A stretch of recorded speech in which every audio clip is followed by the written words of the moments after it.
ವೀಕ್ಷಕರೇ, ಅದು ಇದೇ 2024ರ ಜನವರಿ 8ನೇ ತಾರೀಕು.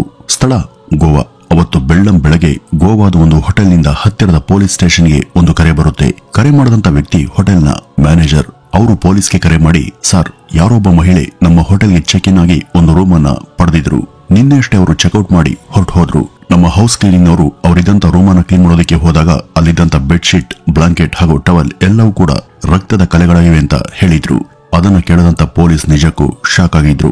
ಅದಲ್ಲದೆ ಆ ಮಹಿಳೆ ಬರುವಾಗ ಒಂದು ಮಗುವಿನ ಜೊತೆ ಬಂದಿದ್ರು. ಆದ್ರೆ ಹೋಗುವಾಗ ಅವರೊಬ್ಬರೇ ಹೋದ್ರು. ಆಗ ಅವರ ಕೈಯಲ್ಲಿ ಒಂದು ದೊಡ್ಡ ಬ್ಯಾಗ್ ಇತ್ತು ಅಂತ ಹೋಟೆಲ್ನ ಮ್ಯಾನೇಜರ್ ಆತಂಕದಿಂದ ಪೊಲೀಸರಿಗೆ ಅನುಮಾನದ ದನಿಯಲ್ಲಿ ತಿಳಿಸಿದ್ರು.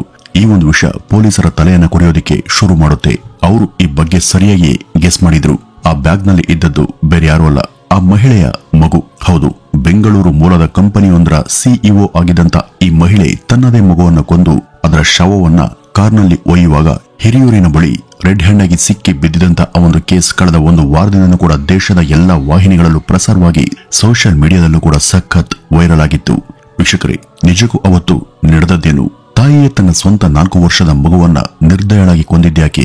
ಆಕೆ ಮನಸ್ಸಲ್ಲಿ ಇದ್ದಂತ ಅಂತ ದುರುದ್ದೇಶವಾದ್ರೂ ಏನು? ಈಕೆ ಪೊಲೀಸರ ಕೈಗೆ ಸಿಕ್ಕಿ ಬಿದ್ದಿದ್ದು ಹೇಗೆ? ಬನ್ನಿ ವೀಕ್ಷಕರೇ, ಇಡೀ ರಾಜ್ಯವನ್ನೇ ಬೆಚ್ಚಿ ಬೀಳಿಸಿದಂತ ಈ ವಿಲಕ್ಷಣ ಹಾಗೂ ಭೀಕರ ಘಟನೆಯ ಹಿನ್ನೆಲೆ ಬಗ್ಗೆ ಈ ಮುಂದೆ ತಿಳಿದು ಹೋಗೋಣ.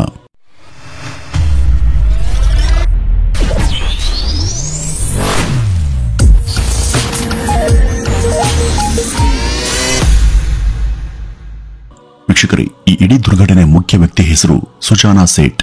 39 ವರ್ಷದ ಈಕೆ ವೆಸ್ಟ್ ಬೆಂಗಾಲ್ನಿಂದ ಬೆಂಗಳೂರಿಗೆ 10 ವರ್ಷದ ಹಿಂದೆ ಬಂದಿದ್ರು. ಕೋಲ್ಕತ್ತಾದ ವಿವಿಯಲ್ಲಿ ಎಂಎಸ್ಸಿ ಪದವಿಯನ್ನು ಮುಗಿಸಿದಂತ ಇವರು ಹಾರ್ವರ್ಡ್ ವಿವಿಯಲ್ಲಿ ಡಾಟಾ ಸೈಂಟಿಸ್ಟ್ ಆಗಿದ್ರು. ಪ್ಲಾಸ್ಮಾ ಫಿಸಿಕ್ಸ್, ಆಸ್ಟ್ರೋಫಿಸಿಕ್ಸ್ ಕೂಡ ಕಲ್ತಿದ್ದಂತ ಸುಜಾನಾ ರಾಮನ್ ರಿಸರ್ಚ್ ಇನ್ಸ್ಟಿಟ್ಯೂಟ್ ನಲ್ಲೂ ಕೂಡ ಓದಿದ್ರು. ಇಷ್ಟೆಲ್ಲ ಓದ್ಕೊಂಡಿದ್ದಂತ ಈ ಮಹಿಳೆ 2020ರಲ್ಲಿ ಬೆಂಗಳೂರಿನಲ್ಲಿ ಎಐ ಸಂಸ್ಥೆಯೊಂದನ್ನು ಪ್ರಾರಂಭಿಸಿ ಅದರ ಸಿಇಒ ಆಗಿ 2021ರಲ್ಲಿ ನೇಮಕಗೊಳ್ತಾರೆ. ಆ ವರ್ಷ brilliant women in AI ethics ಗೆ ಸೆಲೆಕ್ಟ್ ಆದಂತ ದೇಶದ 100 ಜನ ಮಹಿಳೆಯರಲ್ಲಿ ಈ ಸುಜಾನಾ ಸೇಠ್ ಕೂಡ ಒಬ್ರು. ಇಷ್ಟೆಲ್ಲ ಓದಿದಂತ ಸುಜಾನಾ ಸೇಠ್ರ ಶೈಕ್ಷಣಿಕ ಹಾಗೂ ಬಿಸಿನೆಸ್ ಲೈಫ್ ಸಾಕಷ್ಟು ಯಶಸ್ವಿಯಾಗಿ ಇತ್ತಾದ್ರೂ ಅದಕ್ಕೆ ತಕ್ಕಂತೆ ಈಕೆಯ ವೈವಾಹಿಕ ಜೀವನ ಸುಗಮವಾಗಿ ಇರಲಿಲ್ಲ. ಈಕೆ ವೈವಾಹಿಕ ಬದುಕು ಒಂದು ಡಿಸಾಸ್ಟರ್ ಆಗಿತ್ತು. ಅಲ್ಲಿ ನೆಮ್ಮದಿ, ಸಂತೋಷ, ಅನ್ಯೋನ್ಯತೆ ಅನ್ನೋದೇ ಇರಲಿಲ್ಲ. 2010ರಲ್ಲಿ ಈಕೆ ಕೇರಳದ ವೆಂಕಟರಾಮನ್ ಎಂಬುವರನ್ನ ಮದುವೆಯಾಗಿದ್ರು. 2019ರಲ್ಲಿ ಅವ್ರಿಗೊಬ್ಬ ಮಗ ಕೂಡ ಜನಿಸಿದ್ದ. ಆರಂಭದಲ್ಲಿ ಚೆನ್ನಾಗಿ ಇದ್ದಂತ ಇವರ ವೈವಾಹಿಕ ಬದುಕಿನಲ್ಲಿ ನಿಧಾನವಾಗಿ ಸಮಸ್ಯೆಗಳು ಒಂದೊಂದೇ ತೆರೆಯೋದಕ್ಕೆ ಶುರುವಾದವು. ಸದಾ ಜಗಳ, ಕಾದಾಟ, ಮನಸ್ತಾಪಗಳಿಂದ ಕೂಡಿದಂತ ಇವರ ಸಾಂಸಾರಿಕ ಬದುಕು ಬಿಕ್ಕಟ್ಟಿನಲ್ಲಿತ್ತು. 2022ರ ಹೊತ್ತಿಗೆ ಸಣ್ಣ ಸಣ್ಣದಕ್ಕೂ ಜಗಳವಾಗಿ ಅದು ದೊಡ್ಡ ಹೆಮ್ಮರವಾಗಿ ಬೆಳೆದಿತ್ತು. ಯಾವಾಗ ತಾವು ಜೊತೆಯಲ್ಲಿ ಸಂಯಮದಿಂದ ಹೊಂದ್ಕೊಂಡು ಇರೋದಕ್ಕೆ ಆಗೋದಿಲ್ಲ ಅಂತ ಅವ್ರಿಗೆ ಗೊತ್ತಾಯ್ತು, ಅವರು ಡಿವೋರ್ಸ್ಗೆ ಅರ್ಜಿಯನ್ನ ಸಲ್ಲಿಸಿದ್ರು. ಇದೇ ಜನವರಿ 6ರಂದು, ಅಂದ್ರೆ ಈಚೆಗಷ್ಟೇ ಸುಜಾನಾ ತನ್ನ ಮಗನೊಂದಿಗೆ ಗೋವಾಗೆ ತೆರಳಿದ್ರು. ಗೋವಾಗೆ ಹೋದ ಬಳಿಕ ಅಲ್ಲೊಂದು ಹೋಟೆಲ್ನಲ್ಲಿ ತಂಗಿದ್ರು. ಮರುದಿನ ಅಂದ್ರೆ ಜನವರಿ 7ನೇ ತಾರೀಕು ರಾತ್ರಿ ಸುಮಾರು 11 ಗಂಟೆ ಹೊತ್ತಿಗೆ ಇವರು ಹೋಟೆಲ್ ರಿಸೆಪ್ಷನ್ಗೆ ಕರೆ ಮಾಡಿ ಮಾರನೇ ದಿನ ಬೆಂಗಳೂರಿಗೆ ಹೋಗೋದಕ್ಕೆ ಕಾರೊಂದನ್ನ ತನಗಾಗಿ ಬುಕ್ ಮಾಡುವಂತೆ ಕೇಳಿಕೊಂಡಿದ್ರು. ಅದಕ್ಕೆ ಹೋಟೆಲ್ ಸಿಬ್ಬಂದಿ, ಮೇಡಮ್, ಹಾಗಾದ್ರೆ ನಿಮ್ಗೆ ಇಲ್ಲಿಂದ ಹೋಗೋದಕ್ಕೆ ಕಾರ್ಗಿಂತ ಫ್ಲೈಟ್ ಬೆಸ್ಟ್ ಆಗಬಹುದು, ಬೇಗನೆ ಹೋಗಬಹುದು ಹಾಗೂ ಅದಕ್ಕೆ ತಗುಲುವಂತ ಖರ್ಚು ಕೂಡ ಕಡಿಮೆ ಎಂಬಂತ ಸಲಹೆಯನ್ನ ಕೊಟ್ಟಿದ್ರು. ಆಗ ಸುಜಾನಾ, ಪರವಾಗಿಲ್ಲ, ಅದೆಷ್ಟೇ ಖರ್ಚಾದ್ರೂ ಕೂಡ ತಾನು ಕಾರ್ನಲ್ಲಿ ಹೋಗ್ತೀನಿ ಅಂತ ಹೇಳಿದಾಗ ಕೆಲವೇ ಸಮಯದಲ್ಲಿ ಈಕೆಗೆ ಒಂದು ಕಾರನ್ನ ಅರೇಂಜ್ ಮಾಡಲಾಯಿತು. ಆದ್ರೂ ಕೂಡ ಗೋವಾದಿಂದ 600 ಕಿಲೋಮೀಟರ್ ದೂರದಲ್ಲಿರುವಂತಹ ಬೆಂಗಳೂರಿಗೆ ಫ್ಲೈಟ್ ನಲ್ಲಿ 3 ರಿಂದ 4 ಸಾವಿರ ರೂಪಾಯಿ ಖರ್ಚು ಮಾಡಿ ಹೋಗೋ ಬದಲು 30,000 ರೂಪಾಯಿನ ಖರ್ಚು ಮಾಡಿ ಕಾರಲ್ಲಿ ಇವರು ಹೋಗೋದಕ್ಕೆ ಕಾರಣ ಏನು ಅಂತ ಹೋಟೆಲ್ ಸಿಬ್ಬಂದಿ ಕೂಡ ಅಚ್ಚರಿಯನ್ನ ಪಟ್ಟಿದ್ರು. ಮರುದಿನ ಸುಜಾನಾ ಹೋಟೆಲ್ ಅನ್ನು ಚೆಕ್ಔಟ್ ಮಾಡಿದಾಗ ಹೋಟೆಲ್ ಸಿಬ್ಬಂದಿಯವರು ಆಕೆ ಜೊತೆ ಆಕೆಯ ಮಗ ಕಾಣದೇ ಇದ್ದಾಗ ನಿಮ್ಮ ಮಗ ಎಲ್ಲಿ ಅಂತ ಕೇಳ್ತಾರೆ. ಆಗ ಸುಜಾನಾ ಅವ್ರಿಗೆ ಅವನನ್ನ ನಾನು ನನ್ನ ಸ್ನೇಹಿತರೊಬ್ಬರ ಮನೆಯಲ್ಲಿ ಬಿಟ್ಟಿದ್ದೀನಿ ಅಂತ ಹೇಳ್ತಾರೆ.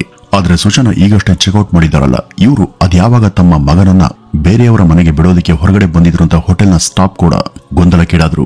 ಅವರು ಹೀಗೆ ಯೋಚಿಸ್ತಿರುವಾಗ್ಲೇ 12:15 ಸರಿಯಾಗಿ ಅವರಿಗಾಗಿ ಬುಕ್ ಮಾಡಿದಂತ ಕಾರ್ ಅಲ್ಲಿಗೆ ಬಂದಿತ್ತು. ಅದರ ಚಾಲಕ ಸುಜಾನಾರ ಲಗೇಜ್ ಎಲ್ಲವನ್ನೂ ಕೂಡ ಕಾರಿನ ಡಿಕ್ಕಿಯಲ್ಲಿ ಲೋಡ್ ಮಾಡತೊಡಗಿದ್ರು. ಅವುಗಳಲ್ಲಿ ಅಲ್ಲಿದ್ದಂತ ಒಂದು ದೊಡ್ಡ ಬ್ಯಾಗ್ ಮಾತ್ರ ಅದರೊಳಗೆ ತೋರ್ಲಿಲ್ಲ. ಅದನ್ನ ಎತ್ತಲು ಕೂಡ ಅದು ಸಾಕಷ್ಟು ತೂಕ ಇತ್ತು. ಇದೇನ್ ಮೇಡಮ್, ಇಷ್ಟು ತೂಕ ಇದೆ, ಇದ್ರೊಳಗೆ ಏನಿದೆ ಅಂತ ಆತ ಕೇಳಿದ. ಆಗ ಸುಜಾನಾ ಅದೆಲ್ಲ ತನ್ನ ಪರ್ಸನಲ್ ಐಟಮ್ಗಳು ಅಂತ ಹೇಳಿ ಮಾತನ್ನ ತಿಳಿಸ್ತಾರೆ. ಯಾಕೋ ಅವರ ನಡೆ, ನುಡಿ, ವರ್ತನೆ ಇದೆಲ್ಲ ಅಲ್ಲಿದ್ದಂತ ಸ್ಟಾಫ್ಗೆ ಅನುಮಾನ ಮೂಡುವಂತೆ ಮಾಡುತ್ತೆ. ಈಕೆಯೇನೋ ಅಲ್ಲಿಂದ ಲಘು ಬಗೆಯಿಂದ ಹೊರಟು ಹೋದ್ರು. ಆದ್ರೆ ಮರುದಿನ ಬೆಳಗ್ಗೆ ಆಕೆ ಇದ್ದಂತ ರೂಮನ್ನ ಕ್ಲೀನ್ ಮಾಡೋದಕ್ಕೆ ಹೋದಾಗ ಅಲ್ಲಿದ್ದಂತ ಒಂದು ಟವೆಲ್ ರಕ್ತ ಸಿಕ್ತವಾಗಿ ಇದನ್ನ ಕಂಡು ಗಾಬರಿಗೊಂಡಂತ ಹೋಟೆಲ್ ಸ್ಟಾಫ್ ಈ ಒಂದು ವಿಷಯವನ್ನ ಮ್ಯಾನೇಜರ್ಗೆ ತಿಳಿಸಿದ್ರು.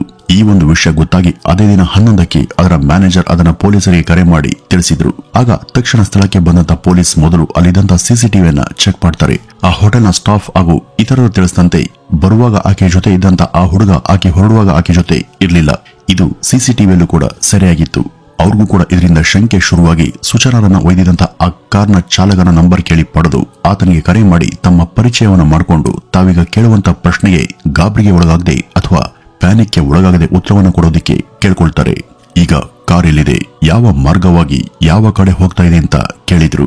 ಆಗ ಚಾಲಕ ಅದೀಗ ಚಿತ್ರದುರ್ಗದ ಬಳಿ ಇದೆ ಅಂತ ಹೇಳಿದ್ದ. ಆಗ ಪೊಲೀಸರು ಸರಿ ಫೋನ್ ಅನ್ನ ಆ ಮಹಿಳೆಗೆ ಕೊಡುವಂತ ಕೇಳಿದ್ರು.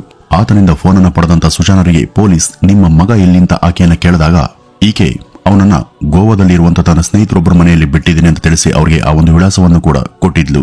ಆ ವಿಳಾಸವನ್ನ ಕೇಳಿ ಪಡೆದಂತ ಪೊಲೀಸ್ ಈಗ ಚಾಲಕನ ಜೊತೆ ಮಾತನಾಡ್ತಾ ಆಕೆ ಗಾಬರಿಯಲ್ಲಿ ಇರುವಂತೆ ಕಾಣ್ತಿದ್ದಾಳ ಅಥವಾ ನಾರ್ಮಲ್ ಆಗಿ ಇದ್ದಾಳ ಅಂತ ಆಕೆಗೆ ಗೊತ್ತಾಗದ ರೀತಿಯಲ್ಲಿ ಸೂಕ್ಷ್ಮವಾಗಿ ಆಕೆಯನ್ನ ಗುಟ್ಟಾಗಿ ಗಮನಿಸಿ ತಮಗೆ ಹೇಳುವಂತೆ ಕೇಳ್ತಾರೆ. ಆಗ ಚಾಲಕನು ಕೂಡ ಮಿರರ್ ನಲ್ಲಿ ಆಕೆಯನ್ನ ನೋಡಿ ಹಾಗೇನೂ ಇಲ್ಲ ಸರ್, ಆಕೆ ನಾರ್ಮಲ್ ಆಗಿ ಇದ್ದಾಳೆ ಅಂತ ಹೇಳಿದ್ದ. ಇಷ್ಟೆಲ್ಲ ಮಾತುಕತೆ ನಡೆದರೂ ಕೂಡ ಸುಚನಾಗೆ ಅವರು ತಮ್ಮ ಬಗ್ಗೆ ಮಾತನಾಡ್ಕೊಳ್ತಿದ್ದಾರೆ ಅಂತ ತಕ್ಷಣಕ್ಕೆ ಗೊತ್ತಾಗ್ಲಿಲ್ಲ. ಯಾಕೆಂದ್ರೆ ಪೊಲೀಸರು ಚಾಲಕನೊಂದಿಗೆ ಗೋವಾದ ಕೊಂಕಣಿ ಭಾಷೆಯಲ್ಲಿ ಸಂವಾದವನ್ನ ನಡೆಸ್ತಿದ್ರು ಹಾಗೂ ಆ ಭಾಷೆ ಸುಚನಾಗೆ ಪರಿಚಯ ಕೂಡ ಇರಲಿಲ್ಲ. ಆಕೆ ನೀಡಿದಂತ ವಿಳಾಸವನ್ನ ನೋಟ್ ಮಾಡ್ಕೊಂಡಂತ ಪೊಲೀಸ್ ತಕ್ಷಣ ಅಲ್ಲಿಗೆ ಹೋಗಿ ಪರಿಶೀಲನೆ ಮಾಡ್ತಾರೆ. ಆದ್ರೆ ಆಕೆ ಕೊಟ್ಟ ವಿಳಾಸ ನಕಲಿಂದ ಪೊಲೀಸರಿಗೆ ಬೇಗನೆ ಗೊತ್ತಾಗುತ್ತೆ. ಅವರೀಗ ಮತ್ತೆ ಡ್ರೈವರ್ಗೆ ಕರೆ ಮಾಡಿ ಕಾರನ್ನ ಯಾವುದಾದ್ರೂ ಹತ್ತಿರದ ಸ್ಟೇಷನ್ಗೆ ತೆಗೆದುಕೊಂಡು ಹೋಗಿ ನಿಲ್ಲಿಸುವಂತೆ ಆದೇಶಿಸ್ತಾರೆ. ಅದರಂತೆ ಹತ್ತಿರದ ಸ್ಟೇಷನ್ಗೆ ಅವನು ಕಾರನ್ನ ಚಲಾಯಿಸಿ ಅಲ್ಲಿ ನಿಲ್ಲಿಸಿದ್ದ. ಈ ಮೊದಲೇ ಬಂದಿದ್ದ ಸುದ್ದಿಯಂತೆ ಅಲ್ಲಿ ರೆಡಿಯಾಗಿ ನಿಂತಿದ್ದಂತ ಪೊಲೀಸರು ಕಾರನ್ನ ತಡೆದು ಅದರ ಡಿಕ್ಕಿಯನ್ನ ಚೆಕ್ ಮಾಡಿದಾಗ ಆ ಒಂದು ದೃಶ್ಯವನ್ನು ನೋಡಿ ಪೊಲೀಸರು ಸ್ಟನ್ ಆಗಿದ್ರು. ಅದರಲ್ಲಿ ಆಕೆ 4 ವರ್ಷದ ಮಗುವಿನ ಶವ ಇತ್ತು. ತಕ್ಷಣವೇ ಆಕೆಯನ್ನ ಬಂಧಿಸಿ ವಶಕ್ಕೆ ಪಡೆದು ಆ ಮಗುವಿನ ಶವವನ್ನು ಅಟಾಪ್ಸಿಗೆ ಕಳುಹಿಸಲಾಗುತ್ತೆ. ನಂತರ ಆಕೆಯನ್ನ ವಿಚಾರಣೆಗೆ ಒಳಪಡಿಸಿ ಇದೆಲ್ಲ ಏನು, ಯಾಕಾಗಿ ನೀನು ನಿನ್ನ ಸ್ವಂತ ಮಗನನ್ನೇ ಇಷ್ಟು ಕ್ರೂರವಾಗಿ ಕೊಂದಿಂತ ಕೇಳಿದ್ರು. ಅದಕ್ಕೆ ಆಗ ಸುಚನಾ ಇಲ್ಲ, ನಾನು ಅವನನ್ನ ಕೊಲ್ಲಿಲ್ಲ, ನಾನ್ಯಾಕೆ ಅವನನ್ನ ಕೊಲ್ಲಲಿ, ಅವನು ಮಲಗಿದ್ದಾಗಲೇ ಸಾವನ್ನಪ್ಪಿದ್ದ ಅಂತ ಅಸಂಬದ್ಧವಾಗಿ ಹೇಳೋದಕ್ಕೆ ಶುರು ಮಾಡ್ತಾಳೆ.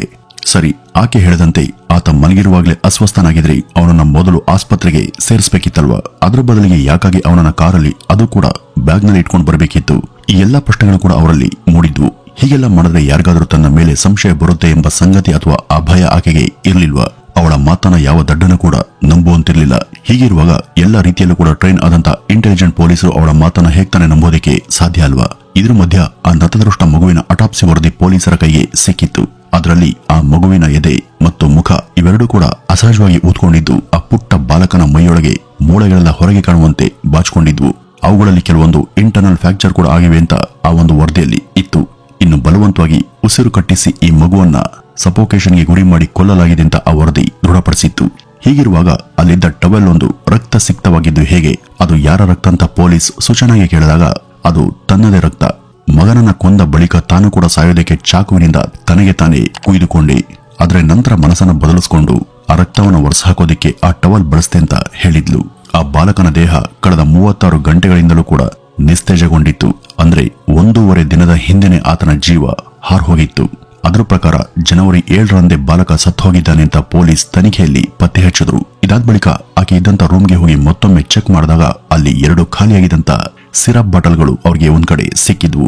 ಅದರಲ್ಲಿ ಒಂದು ದೊಡ್ಡದು ಹಾಗೂ ಇನ್ನೊಂದು ಸ್ವಲ್ಪ ಸಣ್ಣ ಗಾತ್ರದಾಗಿತ್ತು. ಇವುಗಳಲ್ಲಿ ಒಂದನ್ನ ಅಲ್ಲಿಗೆ ಬರುವಾಗಲೇ ಸೂಚನಾ ತಂದಿದ್ರು ಹಾಗೂ ಇನ್ನೊಂದನ್ನ ಮಗನಿಗೆ ಕೆಮ್ಮಿದೆ ಅಂತ ತಿಳಿಸಿ ಹೋಟೆಲ್ನವರಿಂದನೇ ತರಿಸ್ಕೊಂಡಿದ್ರು. ಈಗ ಆ 2 ಬಾಟಲ್ಗಳು ಕೂಡ ಸಂಪೂರ್ಣ ಖಾಲಿಯಾದಂತ ಸ್ಥಿತಿಯಲ್ಲಿ ಪತ್ತೆಯಾಗಿದ್ವು. ಅಂದ್ರೆ ಈ 2 ಔಷಧದ ಸಿರಪ್ಗಳ ಓವರ್ ಡೋಸ್ಗಳನ್ನ ಆ ಮಗುವಿಗೆ ಕೊಟ್ಟು ಅದರ ಜ್ಞಾನವನ್ನು ತಪ್ಪಿಸಿದ ನಂತರ ಆ ಮಗುವಿನ ಉಸಿರುಗಟ್ಟಿಸಿ ಈಕೆ ಹತ್ಯೆ ಮಾಡಿದ್ದಾಳೆ ಅಂತ ವೈದ್ಯರು ತಿಳಿಸಿದ್ರು. ಈಕೆ ತನ್ನದೇ ಮಗುವನ್ನ ಸ್ವಲ್ಪ ಕೂಡ ಪಾಪ ಪ್ರಜ್ಞೆ ಇರದೆ ಕೊಂದಿರುವುದೇನೋ ಸ್ಪಷ್ಟವಾಗಿತ್ತು. ಆದ್ರೆ ಹೀಗ್ಯಾಕ್ ಮಾಡಿದ್ಲು? ಅಂಥ ಅಪರಾಧವನ್ನ ಆ ಮುಗ್ಧ ಮಗು ಏನ್ ಮಾಡಿತ್ತು? ಇಂಥ ಕಟುಕ ನಿರ್ಧಾರವನ್ನ ಈಕೆ ತಾಳಲು ಕಾರಣ ಏನು ಅಂತ ಕೇಳಿದ್ರೆ ಸುಚನಾಳ ವೈವಾಹಿಕ ಬದುಕು ಒಡೆದು ಛಿದ್ರಗೊಂಡಿತ್ತು. ಇದರಿಂದ ಮೊದಲೇ ನೆಮ್ಮದಿಯನ್ನ ಕಳೆದುಕೊಂಡಿದ್ದಂತ ಈಕೆ ಖಿನ್ನತೆಯ ತೀವ್ರ ಒತ್ತಡದಿಂದ ಮಾನಸಿಕವಾಗಿ ಜರ್ಜರಿತಳಾಗಿದ್ಲು. ಡಿವೋರ್ಸ್ಗೆ ಅರ್ಜಿ ಸಲ್ಲಿಸಿದ ಬಳಿಕ ಅದು ಅಂಗೀಕಾರವಾಗಿ ಆ ಮಗು ಯಾರ ಬಳಿ ಇರಬೇಕು ಅಂತ ಚರ್ಚೆ ಬಂದಾಗ ವಾರದಲ್ಲಿ ಒಂದಿನ ಅಂದ್ರೆ ಪ್ರತಿ ಭಾನುವಾರ ಮಾತ್ರ ಅದನ್ನ ತಂದೆ ನೋಡೋದಕ್ಕೆ ಬರಬಹುದು ಎಂಬ ತೀರ್ಪನ್ನ ಕೋರ್ಟ್ 2023ರ ಡಿಸೆಂಬರ್ 12ನೇ ತಾರೀಕು ಕೊಟ್ಟಿತ್ತು. ಇದಾಗಿ 3 ವಾರಗಳ ನಂತರ ಈಕೆ ತನ್ನ ಮಗನ ಜೊತೆ ಗೋವಾಗೆ ಬಂದಿದ್ಲು. ಅವತ್ತು ಜನವರಿ 7ನೇ ತಾರೀಕು ಭಾನುವಾರ ಆಗಿತ್ತು. ಅವತ್ತು ಆ ಮಗುವಿನ ತಂದೆ ವೆಂಕಟರಾಮನ್ ವಿಡಿಯೋ ಕರೆಯ ಮೂಲಕ ಆ ಮಗುವಿನ ಜೊತೆ ಮಾತನಾಡಿದ್ರು. ಆ ಒಂದು ಸಮಯದಲ್ಲಿ ಅವರು ಭಾರತದಲ್ಲಿ ಇಲ್ಲದೇ ಇರೋ ಕಾರಣ ಇಂಡೋನೇಷ್ಯಾದಿಂದ ವಿಡಿಯೋ ಕರೆಯನ್ನ ಮಾಡಿದ್ರು. ಅವರು ಅವತ್ತು ಮಗನ ಜೊತೆ ಅದೇನ್ ಮಾತನಾಡಿದ್ರು ಗೊತ್ತಿಲ್ಲ. ಆದರೆ ಅವರು ಮಾತನಾಡಿದ ನಂತರ ಮಗುವಿನ ಜೀವ ಹಾರಿ ಹೋಗಿತ್ತು. ಇಲ್ಲಿಂದ 1 ವರ್ಷದ ಹಿಂದೆ ಈ ವೆಂಕಟರಾಮನ್ ತನಗೂ ಹಾಗೂ ಮಗುವಿಗೆ ಅವಾಚ್ಯ ಶಬ್ದವನ್ನು ಬಳಸಿ ಬೈದು ಹೊಡೆಯೋದಕ್ಕೆ ಪ್ರಯತ್ನ ಪಟ್ಟಿದ್ರು ಅಂತ ಸೂಚನಾ ಕೋರ್ಟ್ಗೆ ಸಾಕ್ಷಿ ಸಹಿತ ಆರೋಪಿಸಿದ್ರು. ಆದರೆ ಮಗುವನ್ನು ಆಕೆ ಕೊಲ್ಲೋದಕ್ಕೆ ಏನ್ ಕಾರಣ? ಇತ್ತೀಚೆಗೆ ಸಿಕ್ಕಂತ ಮಾಹಿತಿಯ ಆಧಾರ ಪ್ರತಿ ವಾರ ವೆಂಕಟ್ ಆ ಮಗುವನ್ನು ನೋಡೋದಕ್ಕೆ ಅನುಮತಿ ಸಿಕ್ಕಿತ್ತು. ಅದಲ್ಲದೆ ಅವನಿಂದ ತನಗೆ ಪ್ರತಿ ತಿಂಗಳು ಕೂಡ 2.5 ಲಕ್ಷ ರೂಪಾಯಿಗಳ ಪರಿಹಾರ ಮೊತ್ತ ಜೀವನಾಂಶವಾಗಿ ಸಿಗಬೇಕು ಎಂಬ ಬೇಡಿಕೆಗೆ ಕೋರ್ಟ್ನಿಂದ ಕೂಡ ಒಪ್ಪಿಗೆ ಸಿಕ್ಕಿತ್ತು. ಈ ಸೂಚನೆಗೆ ಪತಿ ವೆಂಕಟ್ ಮೇಲೆ ಸ್ವಲ್ಪ ಕೂಡ ಕಾಳಜಿ, ಪ್ರೀತಿ ಇದ್ಯಾವುದೂ ಕೂಡ ಇರಲಿಲ್ಲ. ಪ್ರತಿ ವಾರ ಮಗುವಿನ ಜೊತೆ ಆತ ಮಾತನಾಡ್ತಾ ಇದ್ದದ್ದು ಹಾಗೂ ಅದರೊಂದಿಗೆ ಕಾಲವನ್ನ ಕಳೀತಾ ಇದ್ದದ್ದು ಸೂಚನೆಗೆ ಇಷ್ಟ ಇರಲಿಲ್ಲ. ಇದನ್ನ ತಪ್ಪಿಸೋದಕ್ಕೆ ಅವರು ಮಗುವಿನ ಜೊತೆ ಸೇರೋದಕ್ಕೆ ಇನ್ಯಾವತ್ತೂ ಕೂಡ ಸಾಧ್ಯ ಇರಬಾರದು ಅಂತ ಸೂಚನಾ ಈ ರೀತಿ ಮಾಡಿದ್ದಾರೆ ಅಂತ ಈಗ ಹೇಳಲಾಗ್ತಿದೆ. ಈ ಒಂದು ಕೇಸ್ನ ಸುತ್ತ ಇಂಥ ಹಲವು ಅಸ್ಪಷ್ಟ ಸಂಗತಿಗಳು ಇನ್ನೂ ಕೂಡ ಗೋಚರಿಸುತ್ತಿವೆ. ಈಕೆ ಇದ್ದಂತ ರೂಮ್ನಲ್ಲಿ ಒಂದು ಟಿಶ್ಯೂ ಪೇಪರ್ ಕೂಡ ಪತ್ತೆಯಾಗಿದ್ದು ಅದರಲ್ಲಿ ಈಕೆ ಐಲೈನರ್ ನಿಂದ ಏನೋ ಗೀಚಿರೋದು ಅಥವಾ ಬರ್ದಿರೋದು ಗೊತ್ತಾಗ್ತಿದೆ, ಆದ್ರೂ ಅದೇನೋ ಅಂತ ಸ್ಪಷ್ಟ ಆಗಿಲ್ಲ. ತಂದೆ ಮಗನನ್ನ ಸೇರಬಾರದು, ನೋಡಬಾರದು ಹಾಗೂ ಅದರೊಂದಿಗೆ ಮಾತನಾಡಬಾರದು ಎಂಬ ದ್ವೇಷ ಮನಸ್ಥಿತಿಯಿಂದ ಸೂಚನಾ ಮಗುವನ್ನ ಇಲ್ಲವಾಗಿಸಿದ್ದಾಳೆ ಅಂತ ಹೇಳ್ತಿದ್ದಾರೆ. ಆದರೆ ಇನ್ನು ಮುಂದಿನ ತನಿಖೆಯಲ್ಲಿ ಇನ್ನೂ ಸ್ಪಷ್ಟವಾದಂತಹ ವಿಚಾರಗಳು ಗೊತ್ತಾಗಬೇಕಿದೆ. ಕೋರ್ಟಿನ ತೀರ್ಪಿನಿಂದ ಭಾರಿ ನಿರಾಸೆಯನ್ನು ಹೊಂದಿದಂತ ಅವರು ವಿವೇಕವನ್ನು ಕಳೆದುಕೊಂಡು ಯಾರೋದ ಮೇಲಿನ ಹಗೆಯಿಂದಾಗಿ ಏನೂ ಮಾಡದಂತ ಮುಗ್ಧ ಜೀವವೊಂದನ್ನ ಬಲಿ ಕೊಟ್ಟಿದ್ದಾರೆ. ಇವರಿವರ ಕಿತ್ತಾಟಕ್ಕೆ ಸಿಲುಕಿ ಇಲ್ಲಿ ಬಲಿಯಾದದ್ದು ಮಾತ್ರ ಆ ಅಮಾಯಕ ಹಾಗೂ ನತದೃಷ್ಟ ಮಗು. ಈ ಕೇಸ್ನ ಸುತ್ತ ತನಿಖೆ ಇನ್ನೂ ಕೂಡ ಮುಂದುವರಿದಿದೆ. ಸೂಚನಾ ಇನ್ನೂ ಕೂಡ ಇನಿಷಿಯಲ್ ಕಸ್ಟಡಿಯಲ್ಲಿ ಇದ್ದಾರೆ. ಮುಂದೆ ಈ ಬಗ್ಗೆ ಅವರಿಂದ ಮಹತ್ವದ ಸುಳಿವುಗಳು ಏನೇನ್ ಸಿಗುತ್ತೆ ಅಂತ ಕಾದ್ ನೋಡಬೇಕಿದೆ. ವೀಕ್ಷಕರೇ, ಇದಿಷ್ಟು ಇವತ್ತಿನ ಈ ಒಂದು ವಿಡಿಯೋದ ಮಾಹಿತಿ. ನಮಸ್ಕಾರ.